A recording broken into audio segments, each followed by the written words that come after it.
What's up, everybody? Welcome back to the Basic Monsters podcast. I'm Ivan Vargas.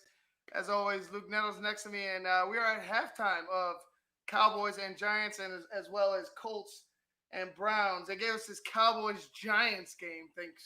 Thanks, thanks. We really wanted to watch the Cowboys and the Giants.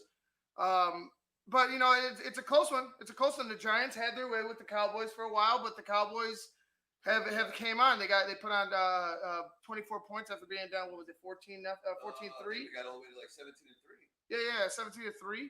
And they came on. They ended up tying again. They had a trick play, a double reverse pass to Dak Prescott, who was on the receiving end of a touchdown. But that's pretty much how they're going to go into the half right here with 11 seconds left. But the Cowboys look sluggish again. They look sluggish. You can't give up 20 points. And I know the Bears gave up, 15, 16, something to the Giants. You can't give up that many points to the Giants. You can't give up these big these big plays to this New York Giants offense. That's the Cowboys' MO, though. They don't start playing until they're down 17 or 20 points. That's their problem. That was Tampa's problem last year. Right. We spot them 21 points, and then we start playing, we lose by 3 or 7, whatever it may be. But that's just what the Cowboys do. Like their defense needs to show up. Their defense is non-existent. Yeah. Their defense, there is no Cowboys defense that I'm seeing. And they're up 24-20, and that's on the shoulders of Dak Prescott and CeeDee Lamb. Yeah. And Ezekiel Elliott. Zeke has a touchdown too.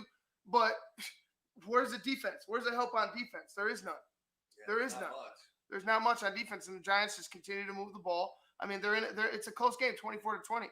Let's bounce over to the other game that we're covering, the Browns and the Colts. It's a good one. I mean, 20-10 at the half.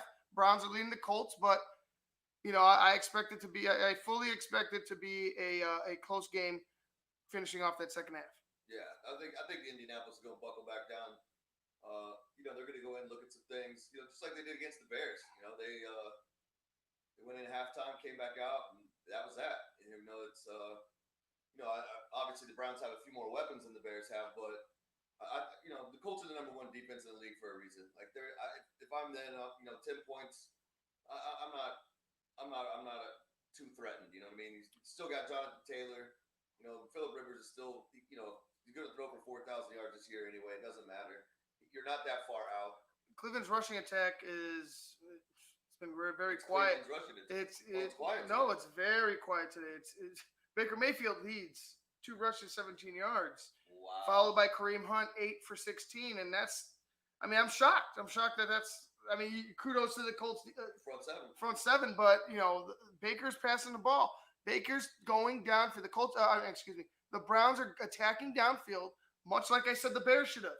The Bears shouldn't have been scared of this Colts defense. They still have to make the plays. So they should have just continued to attack downfield, which they didn't. But it seems like, Baker Mayfield, 19 to 28, 228 yards and 2 touchdowns already in the first half. They're attacking downfield. They're making they're making that secondary. Well, that's play. Maybe that's to Indianapolis's fault. Maybe it's like, hey, we want to stop that run game and make Baker beat us. But now the Baker's beating you. Do you ease up on protecting the run and put that in coverage, or it's going to be interesting to see how they change, or if they change. If they change it, and I would just keep protecting with that run. You got to wear out that defense eventually, because sooner or later, if they get to Baker and Baker, either if you sacked or sacked fumble or pressured into an interception, that could be the tie. That could be the thing that change it. Real quick. And I don't put anything past this Colts defense after watching them. Like the past couple weeks, it's just they're good. But the Browns, give kudos to the Browns. They found a way. They found a way, like I said, attack downfield, make their second look. You could just crown anybody. Yeah. Really. Make them make a play. Make them make a play. They have to play. Make them make a play. Make them make a play. And that's pretty much how I saw this game going out. Like the Bears. The Bears Colts game. You had to make them make a play, and they never did. They really never did. And the Cleveland Browns are doing just that. And like I said, even Indianapolis' running game, Phillip Rivers was only 8 of 11 for 120 yards. So Cleveland's defense is coming. Cleveland's defense is there. They've come to play. Some of the other scores around the league right now. Well, I think there's only one more game. That Dolphins Dolphins are putting the whooping on the San Francisco 49ers 30-7.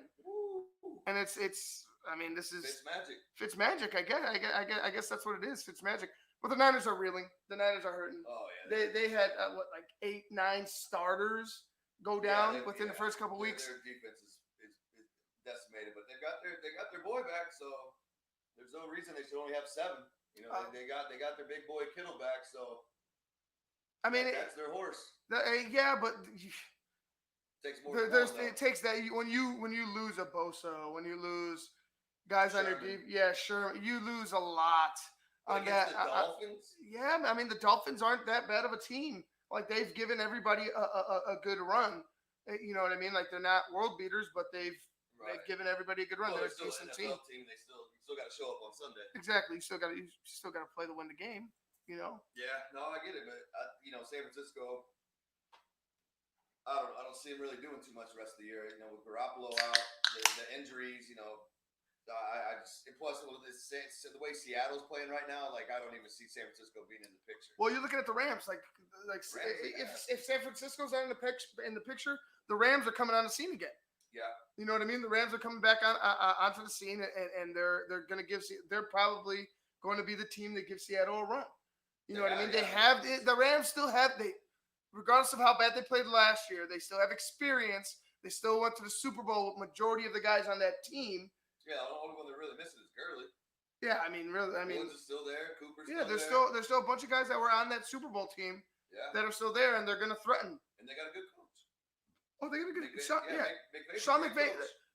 Like I know everybody was on his nuts a couple of years ago. Everybody was, and anybody who coached or even spoke to Sean McVay was getting a coaching job in the NFL. Right. But you got to give him credit. They faltered last year. He's come back strong. I mean, it's the beginning of the season. It's that second quarter of the season, first week. But he's got him playing well. Yeah, I mean, there's nothing to be mad at. Like I said, you got I mean, like I said, it's good. That division. I think that's your 2 top guys right there is the Rams and the Seahawks. But I mean, if Russell Wilson keeps throwing touchdowns like he's throwing, like a and I gotta say this, man. I didn't even see this like with that Niners. Niners it's 30-14 now, by the way. But that touchdown pass wasn't from Jimmy Garoppolo.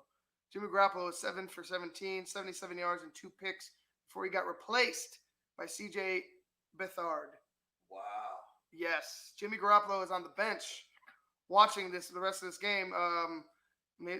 It's a blowout. I guess you gotta make a point if you're. Are they playing in Miami? I don't believe so. I don't believe this guy. I gotta double check. But damn, Jimmy Garoppolo gets benched. I mean, that's sounds. They're in trouble. They're in trouble. And there's a lot of people that compared Jimmy Garoppolo to Mitch Trubisky. You know that, right? Oh yeah. Well, I mean, I worked with his dad for a little bit out in.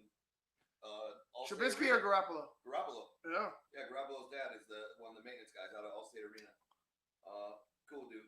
But Garoppolo, yeah, I mean. They got similar traits. They got similar traits. Yeah, but they got similar traits. There was also a lot of people. I mean, after getting them closer to the Super Bowl, or actually getting them to the Super Bowl, kind of a lot of those kind of went away. But all throughout that season, he was going to the Super Bowl. You heard those people coming out and saying, like, look, this guy is being masked by other things. Like, he's not. Because, I mean, look at his games. I mean, like, he had games where he was throwing for 185 yards and they were still Right. So, I mean, like, he's obviously not, like, if you gave me a choice, Josh Allen or Jimmy Garoppolo, I'm thinking Josh Allen all day. I think everybody and their mom was going to take Josh Allen all day. Like, but there's a lot of people that didn't like Josh Allen coming out of Wyoming. That's true. I mean, that's true. That is very true. But it's, you see a Jimmy Garoppolo coming out of the New England, system, and you're just like, oh, anything Bill Belichick touches has got to be gold. And Shanahan's not a bad coach. I mean, he's got a great offense. I mean, look at the Falcons without him. His offense does complement some of Garoppolo's skills if they could block and they could run the football. Yeah, they have to run. They have to block, and you got these quarterbacks like, man, they could throw a pretty ball if you bring everything else to the table for them. Right. You know what I mean? If you make up for all their lack of instinct and lack of field generalship, you know what I'm saying? Don't let them throw it too much. And don't let them throw it too much. They're great quarterbacks. It's like, what? Like, what are these gadget quarterbacks? I don't want these gadget ass quarterbacks. Part-time Like, yeah, I don't want these part-time quarterbacks. I don't want it to where I have to build an entire team around you in order for you to succeed. Like that shit I don't want. I have to give 2 running backs 25 touches each in order to make you look good, look like a decent quarterback. That's some sad shit. That's some sad shit. I want a guy like Joe Burrow. Joe Burrow's already. Did this happen or was that earlier? I think that was earlier. I want a guy like Joe Burrow. Joe Burrow was, even though he got a shellacking today, you could see Joe Burrow leading a team. He's got that itch. He's leading a team. Like, he wants to lead that team, even though it's Cincinnati. Joe Burrow wants to take the Cincinnati Bengals. I can see it in his eyes.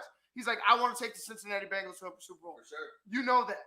That's a guy I want. This is only his first game since he's been in the league that he hasn't thrown for over 300 yards. Yeah.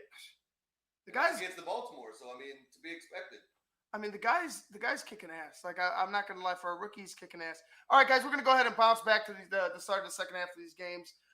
Colts and Browns, which is kind of shocking. 20-10. Colts in the lead, and this. I guess it's an entertaining game because it's close. The Giants and the Cowboys. Cowboys lead 24-20 going into the third quarter. All right, guys, we're going to get to you guys at the end of the games. We'll talk to you at the post. See y'all later.